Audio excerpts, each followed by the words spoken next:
That's enough of that sort of carry on. Thank you, thanks very much. Thank you and welcome to Late Show Season 93. Did you miss us?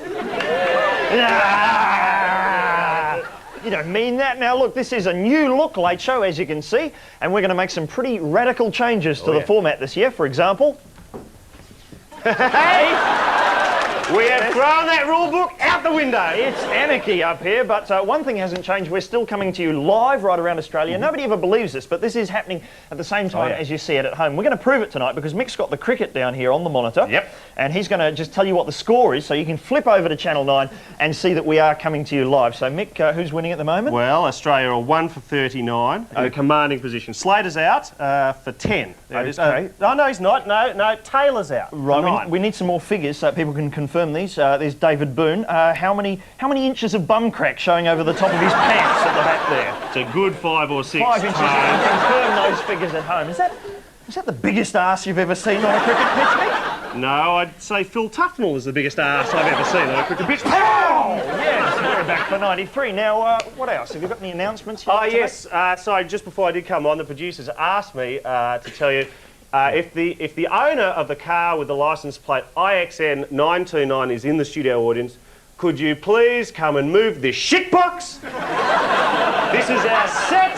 Hello, we're trying to do some comedy here. Get that out of the way. Mick, is that the car I saw fighting Harada and Angry Anderson driving around the MCG at the grand final a couple of years ago? Yes, because that's Angry, still asleep in the back seat. You can just see down there. Now, Mickey, I have to say you've got a bit of a spring to your step this evening. I do, Tone. That's the spring there. Now, what's the story? Well, it always gives you a good warm feeling inside when one of your ex-girlfriends goes on and does something very good with her life. Yeah. You would know that.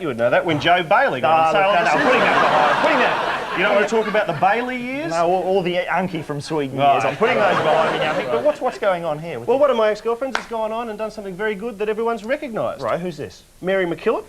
Really? Saint Mary McKillop? Saint Mary McKillop? She could be an ex-girlfriend. No, it's an ex-girlfriend of mine, and I can prove it. How? Well, I happen to know she has a small tattoo of a scorpion right there. Just above the bikini line. Joe, can you just flash up the back chat address? There it is there if you'd like to write in and complain, now's your chance. But this thing about becoming a saint, I'd like to get this straight. Exactly how do you become a saint? What's the qualifications, the requirements? It's a piece of piss. All you basically have to do is perform a miracle. See, a miracle? This is what I've been telling my dad. You have to have performed a miracle. Undergoing a miracle hair replacement treatment is not sufficient. No, it's close. Just close. Now, is there any other business we want to get out of the way? Yes, I suppose we should introduce our newest cast member, young Judith. Yes, that's right. We've got a new cast member this year. You probably saw her on the opening credits. An old showbiz buddy of ours. Please make her welcome, Miss Judith Lucy.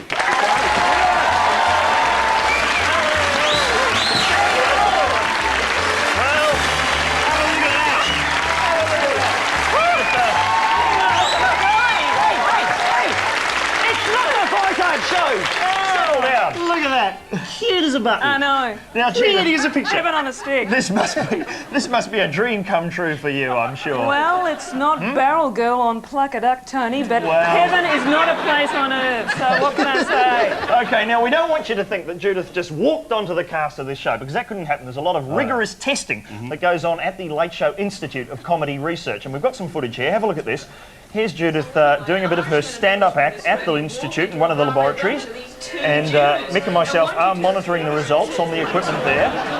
The satire level is dangerously low. She hasn't mentioned the Liberal Party or the GST once. And look at this, Mick. Aim of humour's down to 93. That's frankly disappointing. Okay, the ink blots now. And Judith, what do you make of this one? Oh, that's two Jews walking into a bar. Good. Number 2? Mother-in-law. Yes, I think we can accept that. And the third one? An Englishman, an Irishman, and a Scotsman.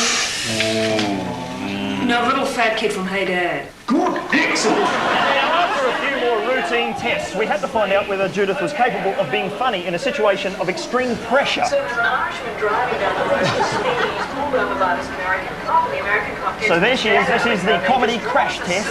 Standard procedure for anyone taking part in this program. And a pretty impressive result there, I think you'll agree. Now, the next thing we had to do was find out whether Judith was a funny person, whether she was into comedy when we weren't around. So we secretly followed her, and Mick, I think she's going into, it looks like, Ticky and John's Crazy House. It is, what an excellent choice.